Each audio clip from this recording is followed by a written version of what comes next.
Madam President, I'm a liberal arts lawyer. I'm not a doctor, and I'm not a researcher. So when I get into these fields, I want to say the words I use very carefully, not to misstate what is clearly the case. But this was an amazing article, which is entitled, "Device Uses Micro Bubbles to Open Blood-Brain Barrier to Treat Glioblastoma in Humans." It's a story of Northwestern medicine scientist Adam Sonnabend. Report results of first in-human clinical trial using a skull implantable ultrasound device to open the blood-brain barrier and repeatedly permeate large critical regions of the human brain. To try to translate this into simple words, the blood-brain barrier is something I don't understand. When we take 2 beers and drink them, we can feel it. So the alcohol has permeated the blood-brain barrier. But in the ordinary course of events, it is in fact a barrier for chemicals to enter the brain. Dr. Sonnabend is finding a way to get beyond that barrier. And it's for the treatment of what is known as glioblastoma, brain cancer. We know that very well on a personal basis here in the United States Senate. We have lost John McCain to glioblastoma, Ted Kennedy to glioblastoma, one of our Democratic cloakroom staffers, Tim Mitchell, to glioblastoma, and Hunter Biden, his brother, Beau Biden, died from glioblastoma. Why? Now, I'm going to try to say this in simple words, and I hope I don't misstate it. Because when we discover the tumor, the first reaction is surgery to remove the tumor. And so you'll see with each of the people I've just mentioned, that experience take place.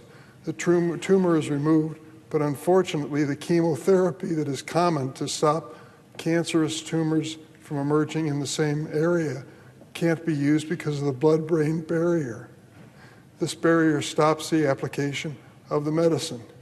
So the researchers are finding a way to get beyond that barrier, to bring chemotherapy to the brain of those suffering from glioblastoma. We lost the individuals that I mentioned earlier because the follow-up was so difficult because of this barrier. Now that's as far as I can go in layman's terms explaining the situation. But the reason I raise that issue is because it's timely. The reason it's timely is the doctor who is heading up this research at Northwestern University is a Mexican immigrant to the United States. He's been here almost 10 years. He has a team of 9 other doctors. They're all doing this research, critical NIH research at Northwestern, and I'm proud of the fact that they're doing it and doing it successfully. The point I want to make is the discussion of immigration here in the United States often is a discussion about fear and hate, that immigrants are somehow a threat to this country. Donald Trump has gone so far as to say they poison the blood of America. Now, those sorts of bigoted, hateful statements have been used throughout history to condemn immigrants. But we have to be honest with ourselves. Go to your favorite hospital, wherever it may be. Take a look at the roster of physicians and surgeons that are going to treat you and your family, and you pray to God they're successful. And notice how many names appear to be immigrants to this country.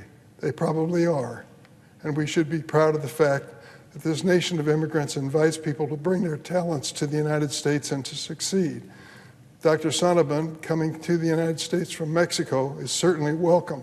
I want him to stay and be successful, and his team as well.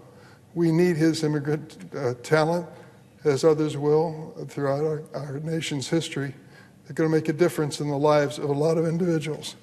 So when President Biden decides that he's going to open up immigration in the United States and give people an opportunity to live in this country and be part of its future, I say, as long as they go through a background check and we know that they're making a positive contribution, paying their taxes and following the law, they are welcome here in the United States.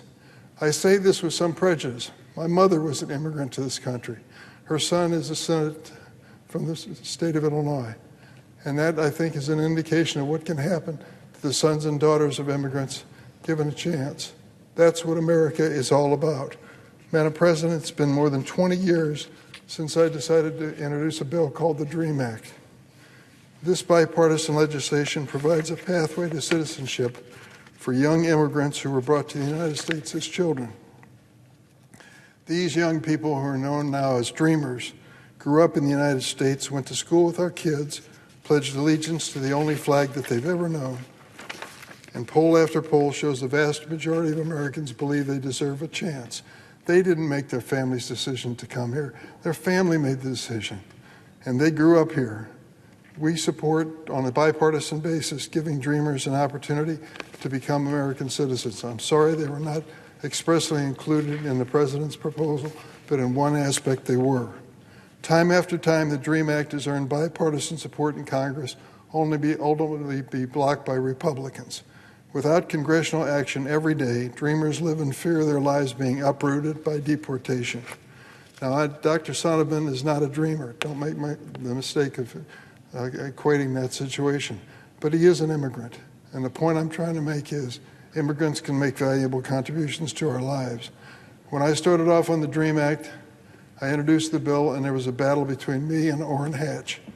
You didn't get a chance to serve with him, but he was a Republican from Utah and proud of it. And he believed that the DREAM Act was his first idea. I thought it was mine, but the majority at the time was Republican, and I said, Senator Hatch, you would be the lead, it'll be a Hatch-Durbin bill.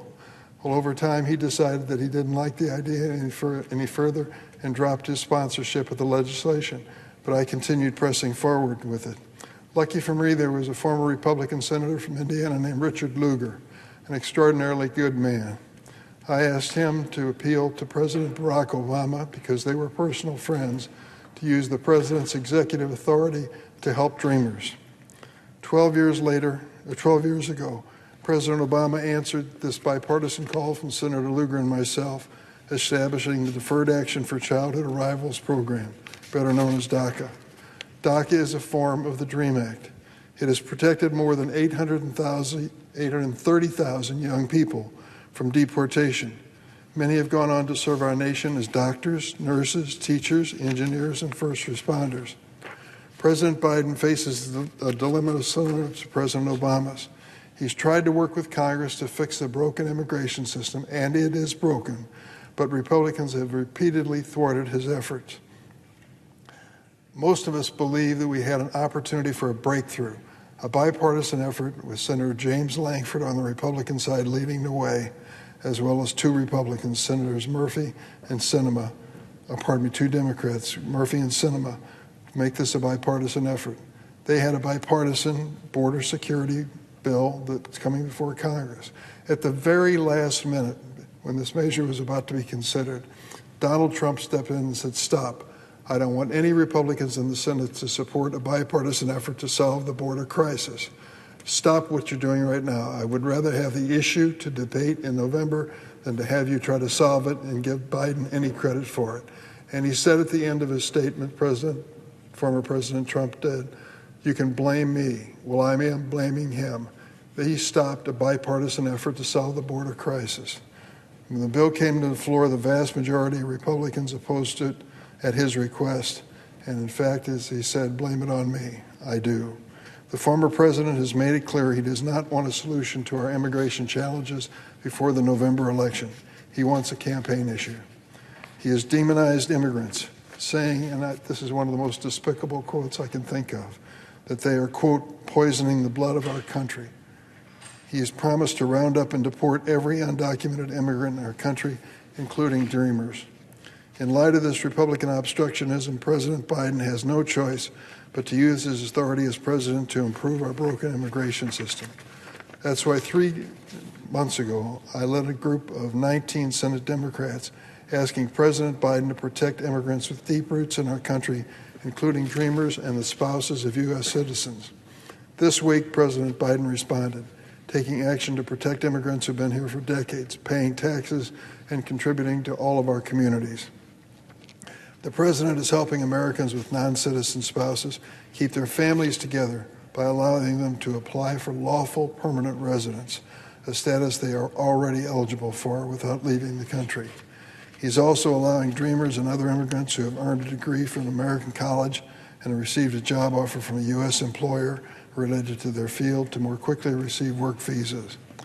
I commend President Biden for taking these steps, but ultimately only Congress can fix the immigration system in America. To my Republican colleagues who may criticize the president, instead I urge you to work with Democrats to pass immigration reform legislation. Madam President, I just want to conclude this part of my opening statement by saying this issue means so much to me. It was over 20 years ago that I introduced the DREAM Act, as I mentioned earlier. I've come to know these young people, and I've come to try to help them over and over again. We've had some success on the floor where we would pass a measure and the House would not take it up. But despite that frustration, they continue to soldier on every single day, despite fear of deportation, to do their best to be part of America. Given that chance, they have proven themselves over and over again.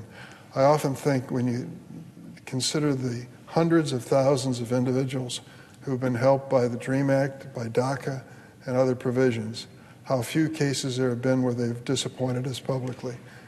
The law of averages says there's bound to be somebody that's going to break your heart out there, who calls himself a dreamer and does something that you don't like at all. But by and large, they are an amazing group of people who never, ever give up. And now they've asked, for example, some help with their parents. What President Biden suggested is going to give that help. Some of the parents now are going to have an opportunity to live in America with their families without fear of deportation. That, to me, is what this country should be all about.